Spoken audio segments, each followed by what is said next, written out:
Hello and welcome everyone. Today we are going to discuss the tailbone in relation to backward bends, primarily cobra and the variations of cobra like upward dog and sphinx and even locust. It's all in the belly down or hands on the ground back bend sequence. So let's go ahead and discuss what some teachers talk about, which is not tucking the tailbone.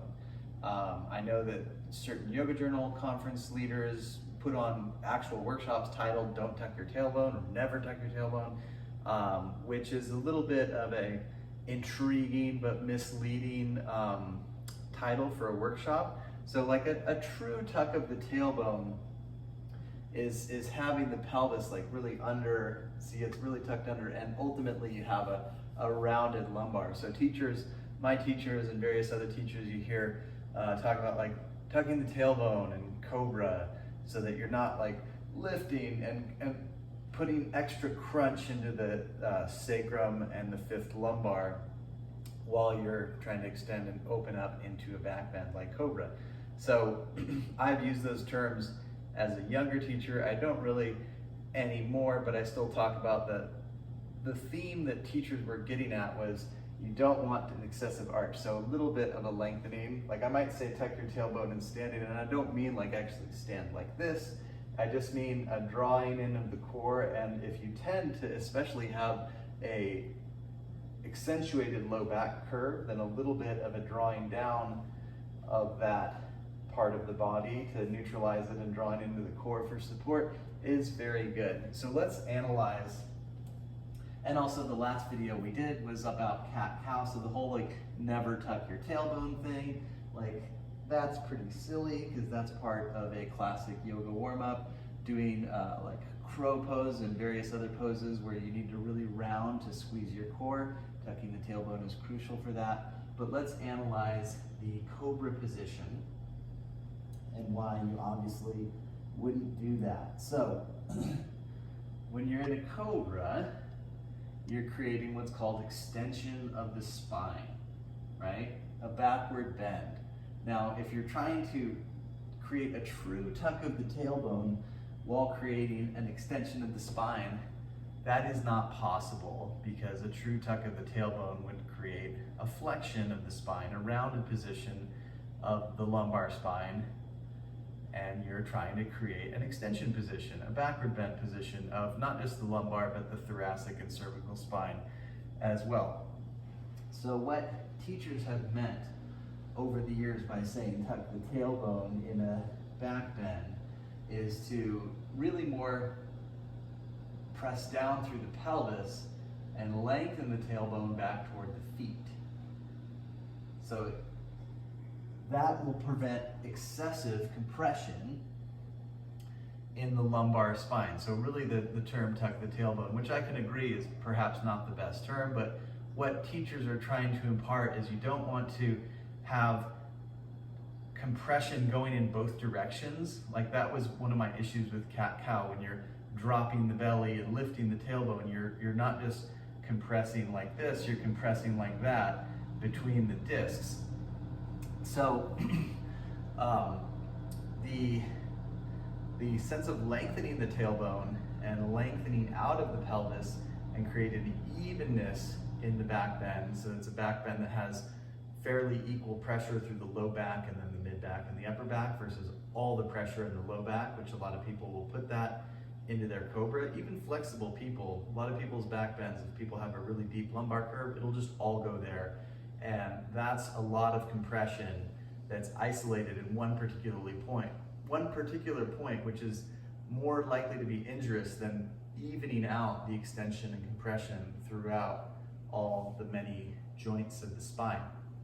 So another key thing to think about, because that avoiding that double compression of the sacrum being up and then the fifth lumbar going like this, another key thing to think about for protecting the sacrum is the position of the feet.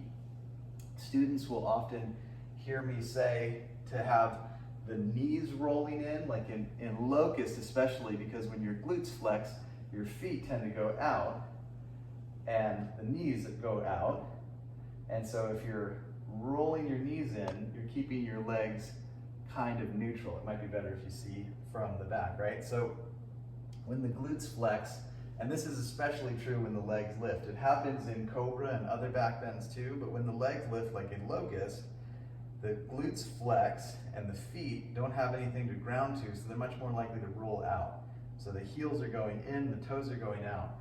A sense of rolling the thighs in actually just keeps the legs neutral. So when the heels are neutral, there's less pressure and compression into this part of the body, right? There's a big ridge called the iliac spine, and that comes down, and there's a joint between the iliac spine and the sacrum called the sacral iliac joint. And that's a part of the body that can easily get too much pressure into it and cause you a lot of pain. That's actually one of my origins for why I teach yoga, is because I had a lot of pain in the sacrum, and I went to teacher training originally just to figure that out, not necessarily with the goal of becoming a yoga teacher, but 23 years later, here we are.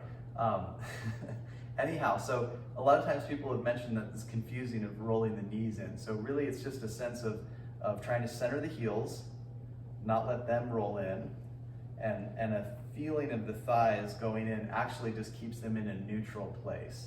And if you have someone watch you, or if you can see in a mirror, take a video of yourself to see if your heels are caving in, which is a common tendency, then if you see that the heels are caving in, which means your thighs are rolling out, then you need to emphasize that even more, the rolling in of the thighs. That's especially important for Locust, but that can be useful for any back bend. You know, the Sphinx, if your heels are coming in, I just feel more pressure in my low back. So if I keep my feet on the ground, and one way to tell if you have the feet on the ground and the heels placed properly is feeling the pinky toenail on the ground. So if you can feel that in your Sphinx or your Cobra or your up dog, then you know that you have your heels in a good place. If you can't feel that, it doesn't necessarily mean that the heels and the femurs of the sacrum and all that is misaligned. Sometimes you just have really short little toes and really long other toes. But feeling that is kind of a guaranteed given that you're not letting your heels cave in, and therefore your femurs aren't rolling out, which puts more pressure in on the sacrum and the iliac spine. So this is some food for thought for how to approach Cobras, Locusts, Sphinx, up dog with more health in the lower back. We're aiming to create an even stretch through the spine and work into the opening of the chest and the heart and lungs, not just putting all of the back bend in the lower back. So hopefully this was a helpful video for you. If you have any questions, let me know in the comments. I may not get to them immediately, but I will work on either responding in the comments or making another video to address the comments. If you also enjoy the content on this channel, it helps if you like, subscribe, share. A comment is much appreciated. That drives up the engagement. And I do take donations as well.